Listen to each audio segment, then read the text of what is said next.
Well, deep in one of Islam's most sacred cities, something unexpected is happening. Beyond ancient walls, centuries-old mosques, a quiet yet bold Christian movement is growing.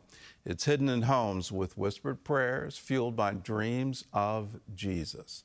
George Thomas has more from Bukhara, Uzbekistan.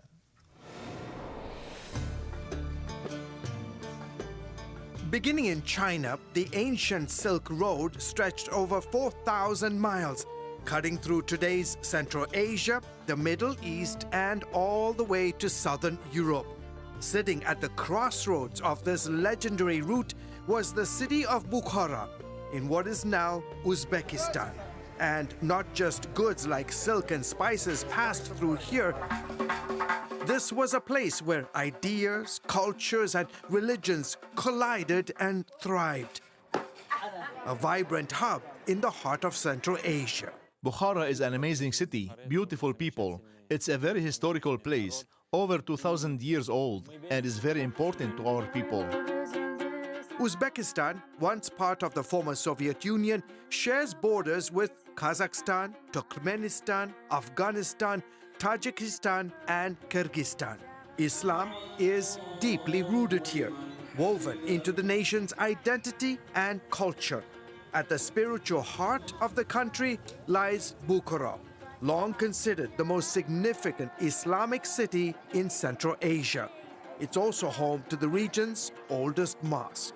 Historically, Bukhara served as a major center for the spread of Islam all throughout Central Asia through its various religious schools known as madrasas and its majestic mosques, drawing students from around the world. While Islam is the dominant faith here, a tiny fraction of the population, less than 0.3%, is evangelical Christian.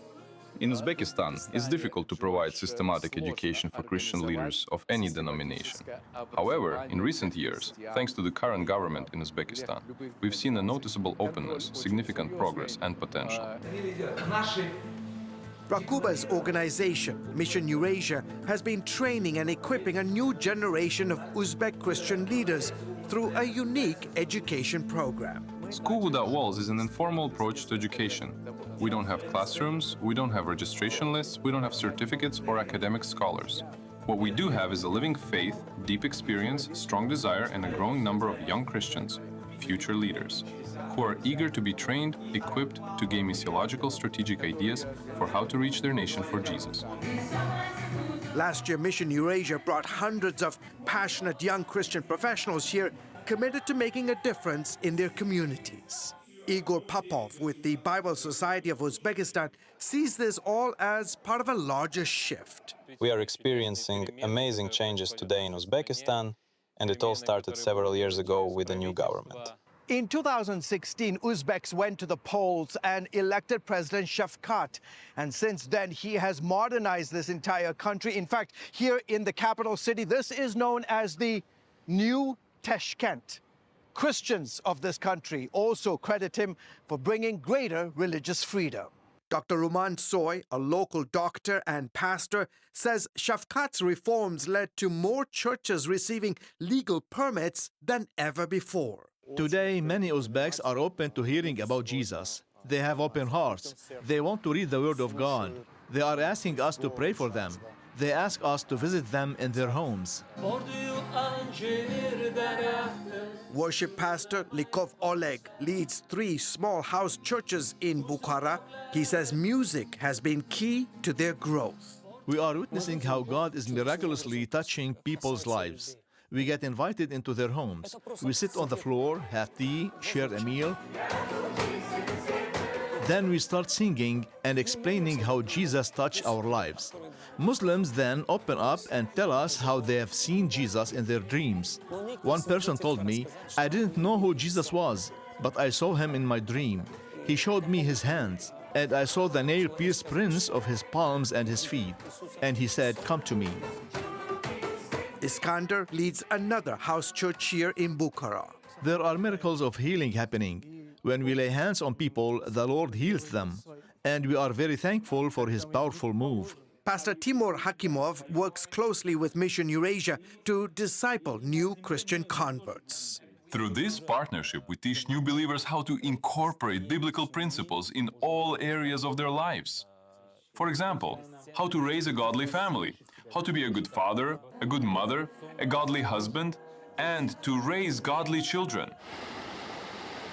In the mountains outside the capital, we visited a house church where believers walk miles across rugged terrain just to break bread and fellowship together.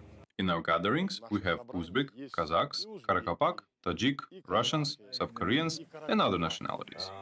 Lately, through the School Without Walls initiative, we've been emphasizing more on evangelism and reaching young people, and the church is growing.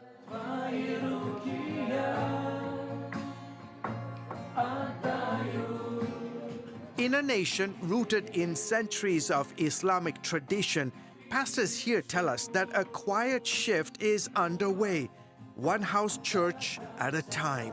For the believers here, it marks the start of a new chapter, one unfolding along the ancient path of the storied Silk Road.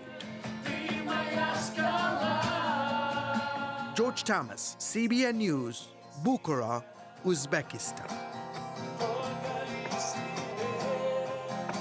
The challenge for our generation is to finish the Great Commission, and we want to bring you all these wonderful reports how the gospel is going forward. In countries that were previously closed, the gospel is advancing. And even in the closed countries, even in a nation like Iran, the church is growing rapidly and with power, with signs, wonders, and miracles following. It's absolutely incredible.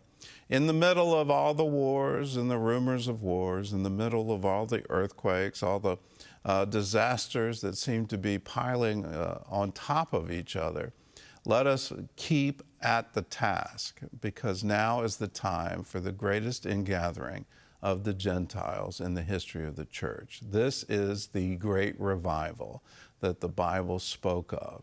And it's wonderful to live in these days. It seems tumultuous. It seems like every time you turn around, there's yet another problem area in the world. But let us be of good cheer. Jesus has overcome that world. Let's preach that good news and make sure that we finish it. It's up to us to do the Great Commission. He entrusted us with the glorious gospel. Let's preach it in season and out of season.